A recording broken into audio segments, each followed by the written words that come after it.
Muy buenas tardes, mis estimados amigos. Les mandamos un caluroso saludo desde Cancún, Quintana Roo.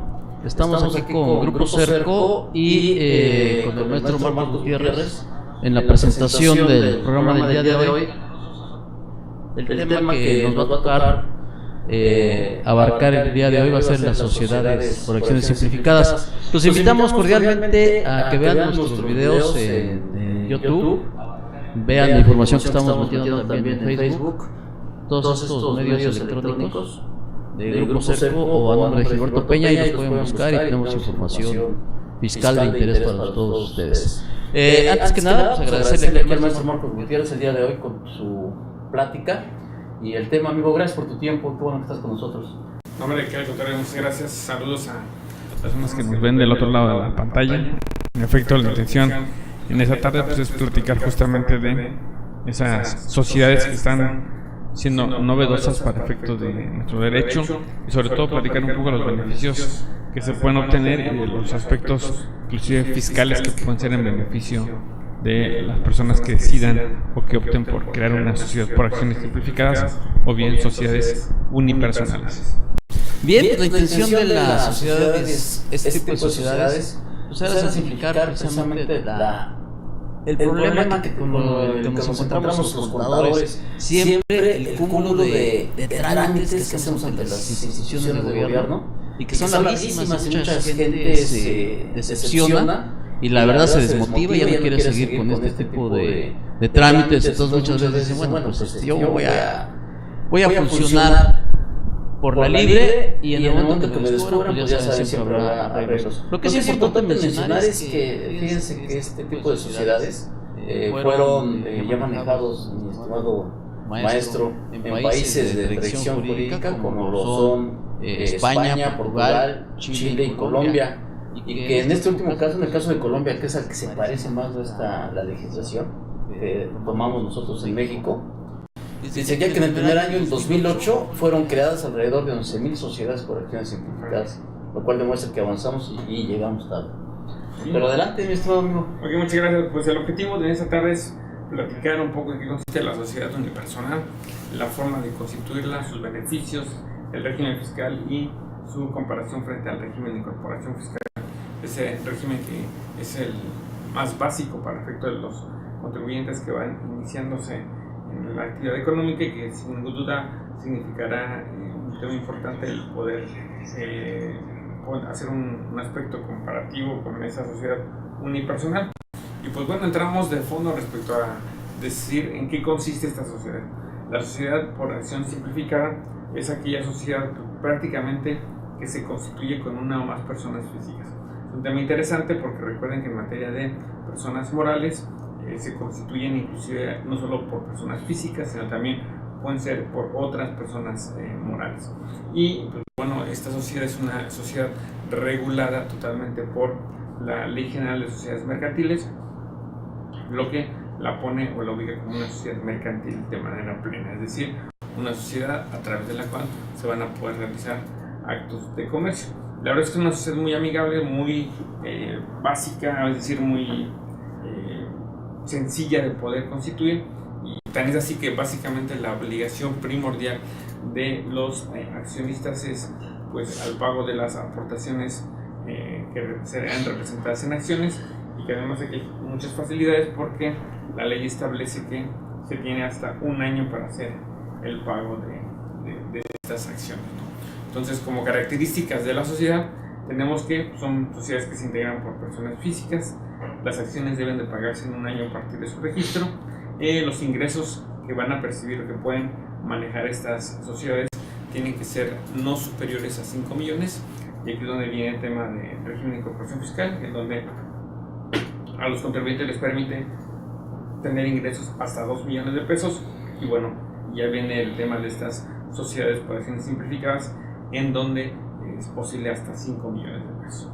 Y la denominación o el nombre de la sociedad se elige de manera libre. Sí hay que decirlo que cuesta de repente poder obtener las denominaciones por la cantidad de estas que ya existen registradas en favor de otras personas morales o de otras sociedades.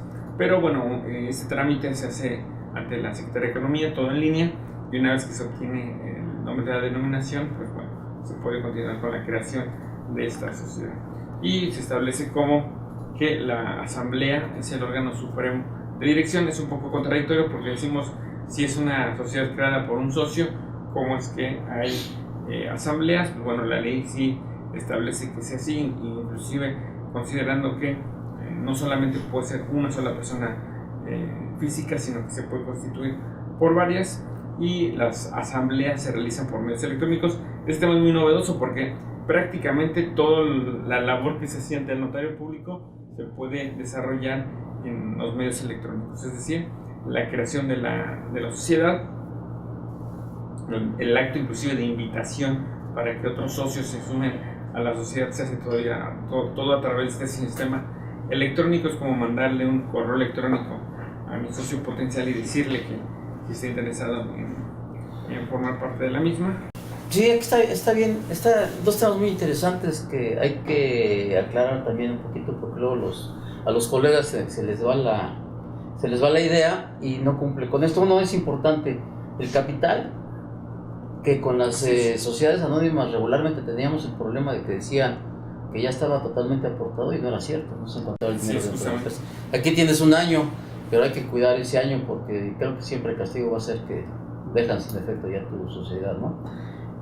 Y la otra está bien amigable el asunto de manejar todo vía electrónica, vía el portal de la Secretaría de Economía. Creo que está bastante interesante y creo que lo vas a tocar más adelante, ¿no? Sí, justamente al ratito platicamos de cómo es el procedimiento de creación. Bueno, también se establece como otra característica es que la representación es con base en un administrador único. Aquí no se utiliza el tema del consejo de administración y además se da una diferencia en cuanto a la forma en que se constituye, ¿no? Tradicionalmente es a través de un contrato social. En tratándose de las sociedades por acciones simplificadas no hay contrato social, sino que más bien se refiere a un acto constitutivo, es decir, a través de un acto de creación surgen estas sociedades por acciones simplificadas. ¿Cuáles son sus requisitos para que se pueda crear? La verdad es que son requisitos muy básicos: es tener una o más personas físicas, los datos del registro federal de contribuyentes y de la CURP que sean correctos. Recuerden que aquí se presentan muchos problemas por el tema de la duplicidad de estos registros, ya sea del RFC o de la CURP. Entonces es importante tener la certeza de que no haya ningún problema con estos. Y también se necesita la autorización de la denominación del nombre, ya lo comentábamos, y la firma o firma electrónica, que nos servirá como un medio de autentificación cada vez que realicemos algún movimiento dentro de esta sociedad, como desde la obtención de la denominación del nombre como para los actos posteriores que sean necesarios llevar a cabo.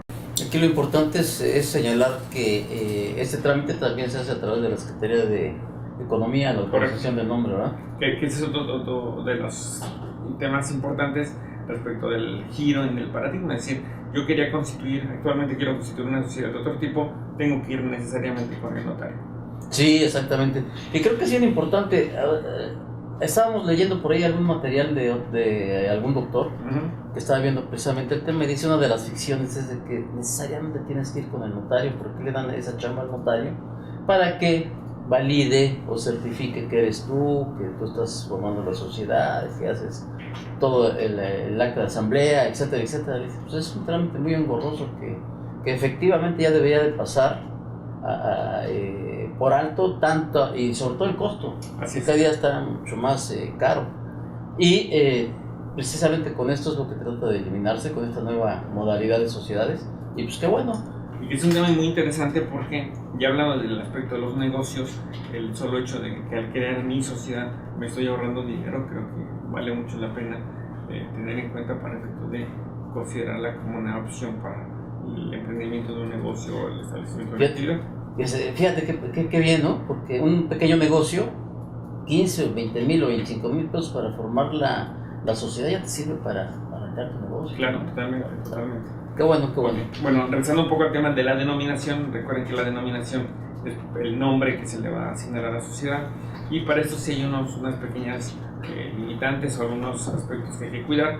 Básicamente hay palabras que no nos van a permitir obtener una denominación. Estas palabras son, por ejemplo, banco, crédito, ahorro, fiduciario u otras que con ideas semejantes nos den la idea de que se ejerce o se presta un servicio de banca y crédito. Eso no nos va a permitir tener nuestra denominación, ¿no? Entonces, por ejemplo, si pusiéramos consultores fiscales asociados como denominación, esa no va a pasar. Como igual un tema de caja de ahorro popular, por el tema de ahorro no va a pasar, o sociedades de ahorro, cualquier aspecto que tenga que ver con un aspecto financiero no va a ser aprobado por parte de la Secretaría de Economía como una denominación válida para efecto de poder constituir nuestra sociedad. Y bueno, pasando al procedimiento de constitución de la misma, hay que decir que primero hay que tener requerimientos técnicos, es decir, como todo es por internet, requerimos que nuestro equipo esté perfectamente alineado con lo que la autoridad solicita y pues bueno, el tema de las actualizaciones de nuestro navegador y así como de otros programas como el Java tiene que estar perfectamente al día. Después de esto se ingresa al portal de tuempresa.gov.mx, que es en donde está concentrado todo estas herramientas para la constitución de esta sociedad, y se inician formalmente una vez que se tiene el nombre o denominación de la sociedad, con la apertura de un folio para constituir a la sociedad, y durante este procedimiento de creación, que es como ir llenando un formulario en internet, pues hay que asignar el número de socios, la denominación de la sociedad, su domicilio, la duración, la forma y fecha de pago de las acciones y la fecha y pago de las acciones, así como la actividad principal y la forma de administración de la sociedad. Si me permites comentar nada más, claro. El primer tema yo creo que es muy importante, el que tengan instalados estos programas para que pueda funcionar su computadora dentro del portal de la Secretaría de Economía, porque recuerden, tenemos por ahí algunas aplicaciones que no funcionan cuando nosotros entramos como contadores, precisamente por no tener actualizados estos programas. Entonces ahí está el navegador Firefox, que es el que deben de utilizar, y su Java, de acuerdo con como se los pida o solicite la hoja de la Secretaría de Economía. Entonces es importante, porque a veces dicen, es que no funciona la hoja. Pues no funciona la hoja porque no tienes los programas adecuados para que funcione. Hay que tener mucho cuidado con esto. Sí, así es, pero además, pues ya en la experiencia de la contabilidad, pues eso es básico para el tema de cualquier situación ante el proposado u otras autoridades. Y bueno, ya una vez que llenamos este formulario, señalamos los requisitos básicos que nos pide la ley, se va a generar propiamente el contrato social o bien el acto de creación o constitutivo. Aquí es un poco diferente la terminología que se utiliza. Recordemos que estamos en una sociedad en donde tú y yo vamos a asociarnos, firmaremos un contrato social, que es el que se protocoliza. Aquí no, aquí más bien surge un acto de creación, es decir, la autoridad nos da un acto, más bien es una resolución en donde se establece ya la constitución misma de la sociedad. Y este tema es muy importante porque viene un tema aquí de cómo me voy a defender en caso de que me nieguen, por ejemplo, la constitución de la empresa. Es un tema total de derecho administrativo y que sí viene a romper el paradigma que teníamos tradicionalmente con el tema de las sociedades. Es decir, anteriormente cualquier conflicto entre los socios, cualquier conflicto con el tema de la creación era una cuestión de derecho privado. A partir de esta sociedad, pues podemos advertir que no, que ahora se transforma en una cuestión de derecho público y que es justamente la autoridad, que en todo caso la Secretaría de Economía, quien me puede generar algún conflicto, la negativa o la imposibilidad para poder crear una sociedad de este tipo. Que vamos avanzando aquí en el aspecto de que día con día se va a utilizar más la información en forma digital. Para la entrada precisamente a la Secretaría de Economía nos van a pedir la firma electrónica, la KI, la REC, Así es. que son las que utilizamos en el SAT, las podemos utilizar acá. Exacto. Entonces recuerden que estos archivitos, la firma electrónica, tienen la misma validez que la firma autógrafa. Entonces para todos los efectos existe la ley, y en caso de conflicto, pues ese va a ser el programa para poderme apersonar en alguna defensa si alguno de los socios está defraudando la empresa, etcétera, ¿no? Sí, justamente aquí el tema es que por eso es uno de los requisitos fundamentales tener mi firma electrónica, porque a partir de esta voy a poder no solamente crearla, sino en las subsecuentes ocasiones actuar o tener alguna actividad dentro del portal. Siempre me va a pedir que me autentifique con la firma electrónica. Bueno, ya una vez que se creó este acto constitutivo de creación, viene el envío electrónico por parte del Registro Público del Comercio, en donde se va a inscribir propiamente ya nuestra sociedad, y el sistema genera la boleta de inscripción de manera digital, que es justamente lo que platicamos ahorita, el tema o la posibilidad de que es directamente con una autoridad. Es un tema novedoso, porque en México no existe esta posibilidad de que sea ante una autoridad administrativa como es la Secretaría de Economía, ante quien se realice pues, el acto de constitución de la sociedad. Bien, ahora pasando al tema de las restricciones que se pueden generar o que existen en este tipo de sociedades, son básicamente dos. Uno es que los socios no pueden ser accionistas de otra sociedad mercantil, entonces esto ya habría que cuidar. Si yo ya soy socio accionista de otra sociedad, valga la expresión, ya no puedo crear una sociedad por acción simplificada, ¿no? En todo caso tendría que vender mis acciones o desincorporarme de la otra sociedad para poder estar en posibilidad de llevarlo a cabo. Y el otro tema de restricción es el monto de los ingresos, es decir, que no tengamos más de 5 millones de pesos al año, nos va a permitir sí tener una sociedad de este tipo con los beneficios que ello implica, y que inclusive si empezamos a rebasar estos 5 millones me va a generar el deber de poder, más bien de transformar la sociedad, en todo caso pues a una sociedad anónima o a una sociedad de cualquiera de los otros tipos que están reconocidos por la ley. Luego tenemos justamente aquí el tema, ¿no? Si yo ya me autorizaron mi sociedad y ya rebasé los 5 años, tengo que transformarla, pero también qué pasa o en cuál va a ser la causal para disolverla. Es muy sencillo, eso es cuando no se presenten ante la autoridad fiscal la situación financiera de los ejercicios continuos, es decir, necesitamos estar pues prácticamente informándole a la autoridad fiscal cuál es nuestra situación financiera, a la autoridad administrativa, que es la Secretaría de Economía, nuestra situación financiera, para el efecto de control de que justamente no estemos rebasando los 5 millones de pesos y en consecuencia no tengamos problema para el tema del funcionamiento de esta sociedad.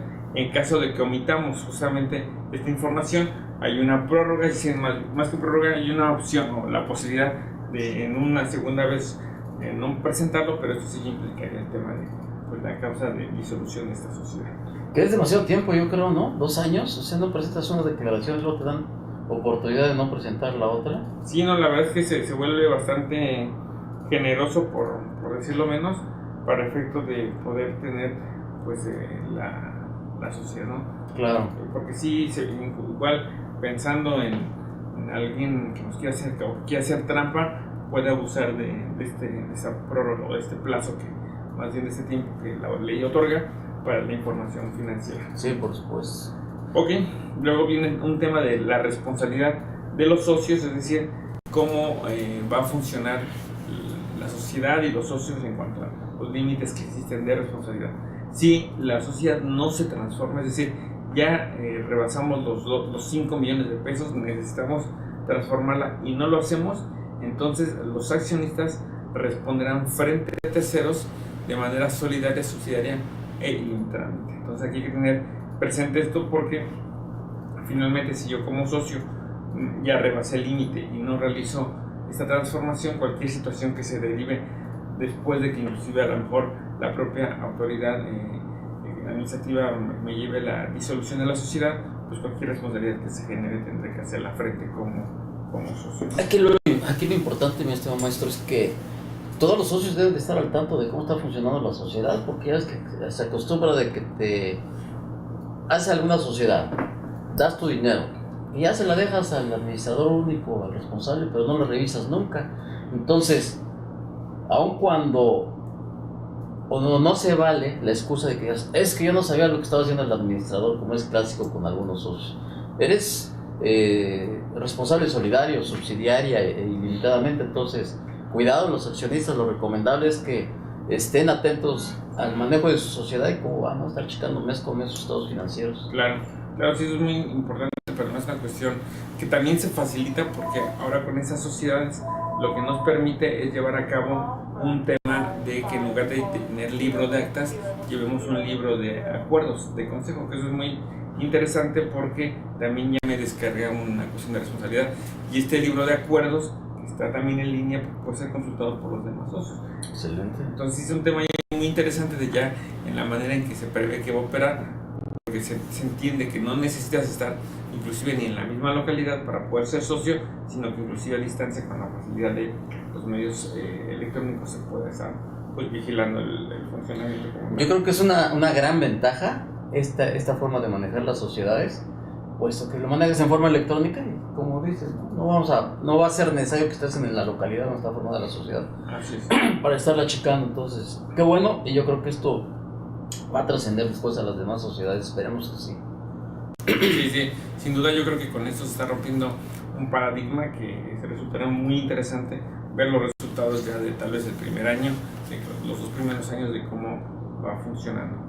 Y bueno, ya llegamos al tema del tratamiento fiscal y contable de estas sociedades, en donde, pues como decíamos, son sociedades mercantiles de alguna manera plenas. Su regulación se encuentra en la ley del impuesto a la renta para efecto de este impuesto en el título 6, en donde se refiere pues justamente a los regímenes fiscales preferentes y de las empresas multinacionales. Es ahí donde el legislador tuvo a bien pues establecer su régimen fiscal, concretamente en los artículos 196 a 202 de la ley del impuesto a la renta, en donde también se explica que aquí viene un tema interesante. Puedes optar por hacer 2 cosas. Uno, tributar como una persona normal tradicional sin ningún problema, o bien acogerte a estos beneficios o este capítulo especial que se creó para este tipo de sociedades, que pues va a estar interesante. Ahí sobre todo que creo que es un tema importante la manera que financieramente nos puede significar elegir trabajar con una sociedad por acciones simplificadas, ¿no? Y bueno, ya en el tema de justamente del fiscal, en el aspecto de fondo, es el cómo o qué va a constituir un ingreso para esta sociedad. La entrada se establece el Código Fiscal, perdón, la Ley del Impuesto a la Renta, que los ingresos son acumulables en el momento en que se perciben. Y también eso es un tema interesante porque nos damos cuenta que prácticamente se refiere a un manejo del flujo de efectivo. Excelente, yo creo que es igual que el IVA. Y por cierto, hay que invitar a todos los colegas que nos estén viendo en este momento, si tienen alguna pregunta, háganosla llegar ahí por el test chat y vamos a contestárselas. Yo creo que esto es bastante interesante, ¿no? Porque pues, hasta que te paguen no vas a poder acumular. Así es, justamente, que digo que es una de las facilidades más importantes que yo puedo advertir dentro del régimen fiscal para estas sociedades. Y bueno, después tenemos el tema de que los ingresos ¿en qué momento se consideran percibidos? Pues cuando se reciban en efectivo, bienes o servicios. Y ese tema es importante porque generalmente para el SAT, si no recibiste o a partir del momento en que recibes dinero en efectivo o a través de transferencia, es cuando se da un tema de acumulación. Sin embargo, no puede pasarse por alto que puede ser inclusive por bienes o servicios estos ingresos que deben ser acumulables. Hay que tomar en consideración aquí, fíjate que mucha gente se le va y luego nos preguntan: oye, si doy un coche para aportación de capital, piensan que no graba impuestos. Entonces, mucho cuidado porque ya está normado dentro de la ley del impuesto sobre la renta, de que también cuando das lo que existe en la confusión, que tú le debes a una empresa y esa empresa te debe también, y dices, bueno, vamos a cancelar esos créditos, compensar, pues es el ingreso para cada uno, porque muchos piensan que la quieren ir por la libre y no pagar los impuestos sobre eso. Así es, justamente. Aquí es lo mismo, ¿no? Sí, no, totalmente. Y después viene la cuestión también respecto a los ingresos, es en qué momento el cheque se considera como cobrado. Pues la ley establece que en el momento en que se transmite a un tercero, salvo que sea para una cuestión de procuración o de cobro. Entonces, aquí es un tema interesante en el cheque, porque en el momento que prácticamente se pone a su disposición, se entiende que es donde debe de acumular el ingreso. Y aquí esto se nos pudiera prestar a confusión, ¿no? Porque Por algún lado, la ley de impuesto sobre la renta nos establece que el cheque, cuando está efectivamente cobrado dentro del estado de cuenta bancario, y aquí como que nos lo están cambiando. Así es, ahí nada más hay que tener cuidado con ese aspecto. También se establece que es un ingreso efectivamente percibido cuando se satisface el interés del acreedor mediante cualquier forma de la extinción de las obligaciones. Sí. Y esto es muy interesante porque, como bien decimos hace un ratito, el pago no es la única forma de extinguir la obligación, está la compensación, está en algunas otras formas de la confusión. Derecho, exacto. El estilo, te doy una mercancía por otra, o sea, hay muchas formas. Sí, en efecto. Y bueno, y entramos al tema de las deducciones. Dentro de las deducciones también se establece la posibilidad para poder hacerlo de dos formas, ¿no? De la forma tradicional, es decir, de la forma en que cualquier persona moral viene realizando sus deducciones, o bien a través de este régimen especial en donde se pueden deducir algunos aspectos importantes. Pero la esencia como tal, o el aspecto fundamental, es que las deducciones también aplican con el tema de, por ejemplo, en el tema del costo de lo vendido para la persona moral en esta sociedad por acciones simplificadas no se considera como un costo, el costo de venta, sino más bien trabajamos a partir de las compras, ¿no? Está interesante, deduces las compras en lugar del costo. Así es. Está súper interesante. Así es. Y bueno, y además establece que se podrán deducir todos los aspectos que para las personas morales regulares o tradicionales se pueden deducir, ¿no? Como las devoluciones sobre ventas, los descuentos, las bonificaciones y las devoluciones sobre compras, las inversiones, los créditos incobrables, el tema de las cuotas al seguro social y las aportaciones para fondo de pensiones, entre otros, pues evidentemente sin dejar de considerar el tema de indispensabilidad. Tenemos que no hay que perder de vista que la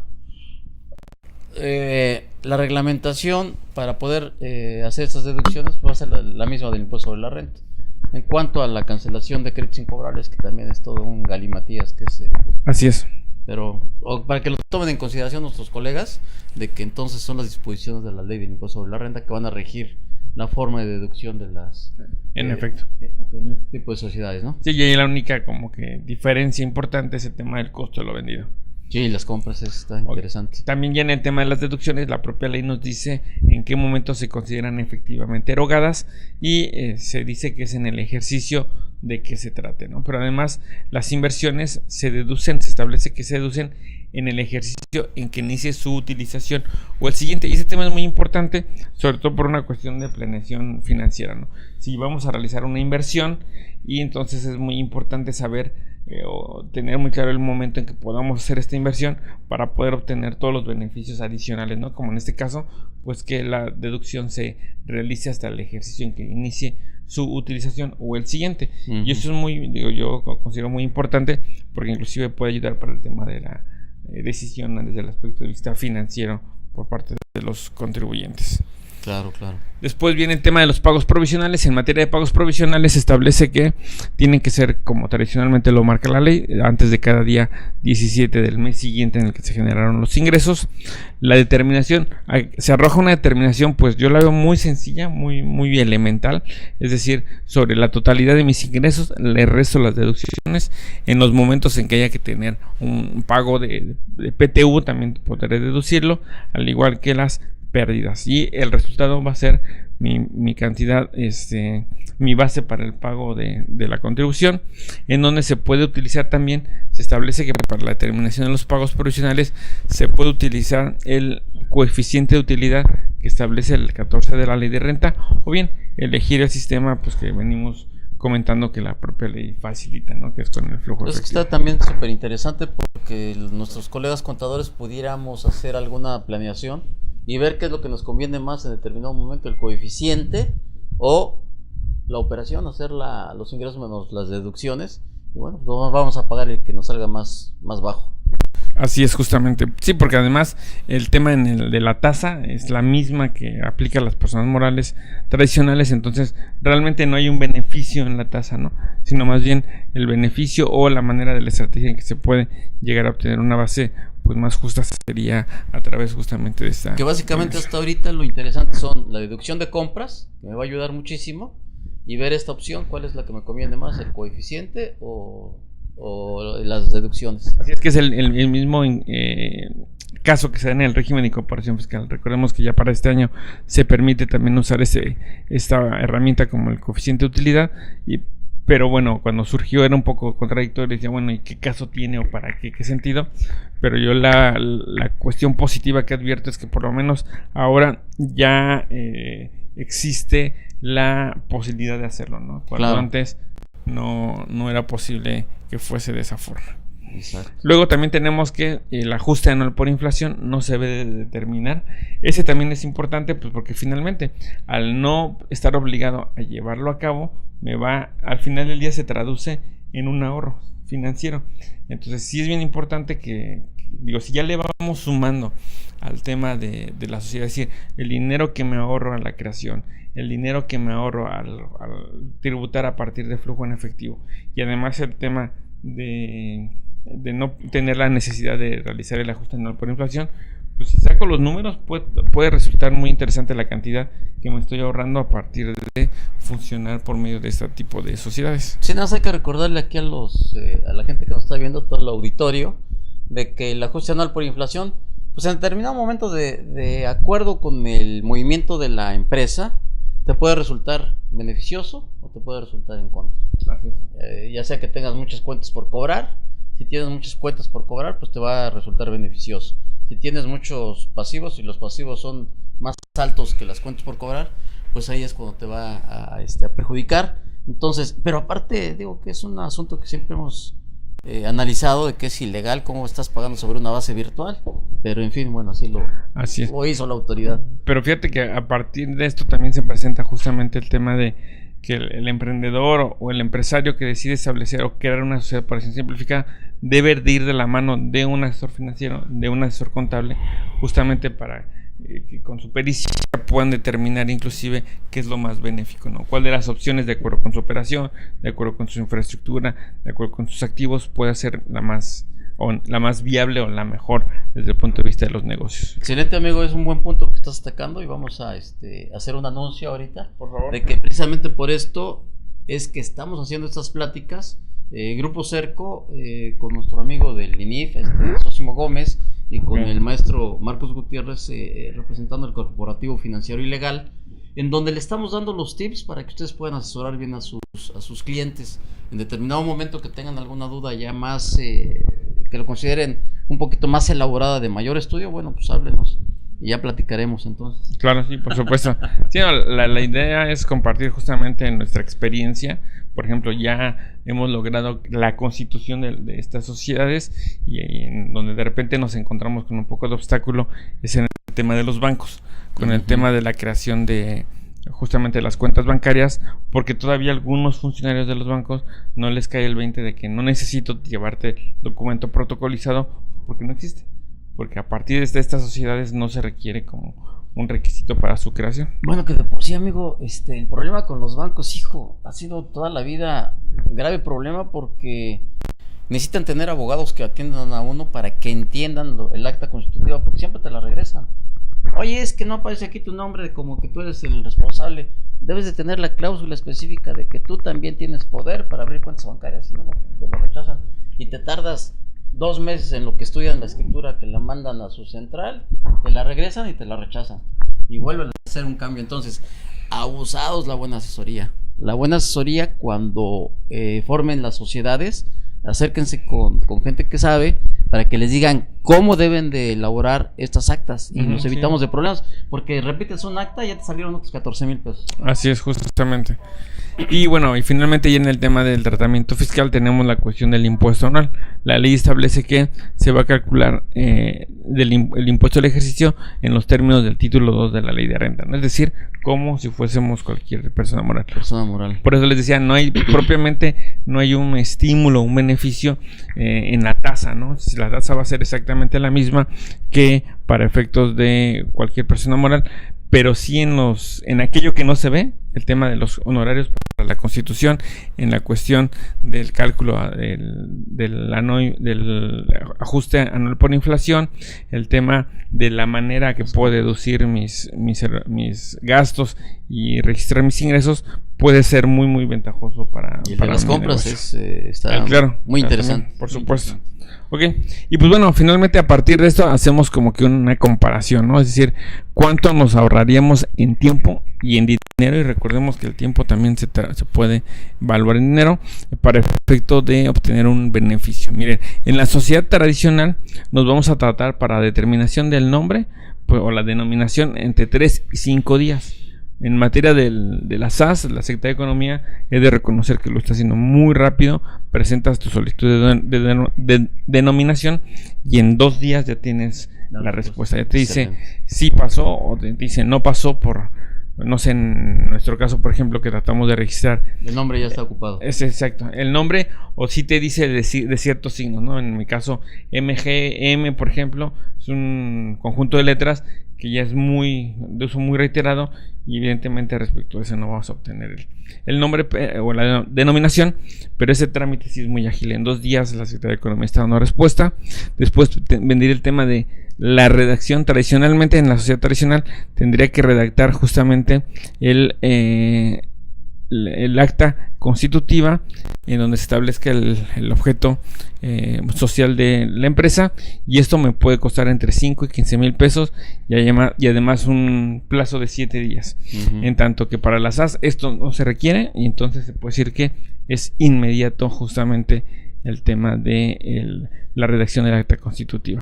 Luego viene la protocolización del acta constitutiva, que puede tener un costo de entre 10 mil y 30 mil pesos para efecto de los honorarios del notario, y tarda de 7 a 14 días, en tanto que para la sociedad unipersonal no tiene este costo.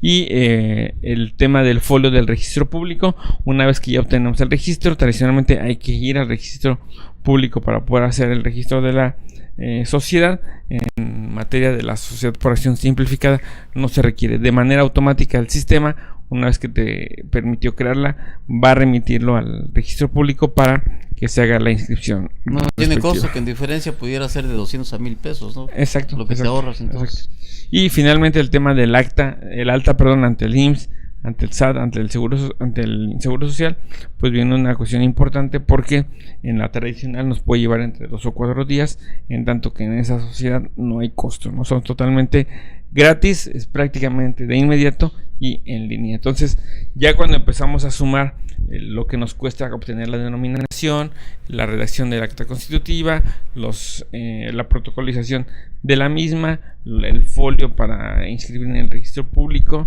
y las altas, por resulta ser que nos estamos ahorrando entre 30 y 40 mil pesos. A diferencia de que si lo hacemos a través de las sociedades por acciones simplificadas, pues prácticamente no tienen costo, y además es muy breve, ¿no? Casi de inmediato. Pero ¿sabes qué es lo más maravilloso de esto? Digo, no me alegro, pero la verdad, se les va a acabar el negocio a los del registro público de la propiedad, de que se tardaban 2 meses en darte el registro, y si lo querías que te lo hicieran en 2 o 3 días tenías que soltar 1.500, 2.000 pesos. Así es. Yo creo que a nivel nacional va a ser sensacional, y bueno, el ingreso les va a bajar considerablemente a esta gente. Pero ¿qué te parece si hacemos un corte y claro, regresamos un momentito? Por supuesto, sí, con gusto.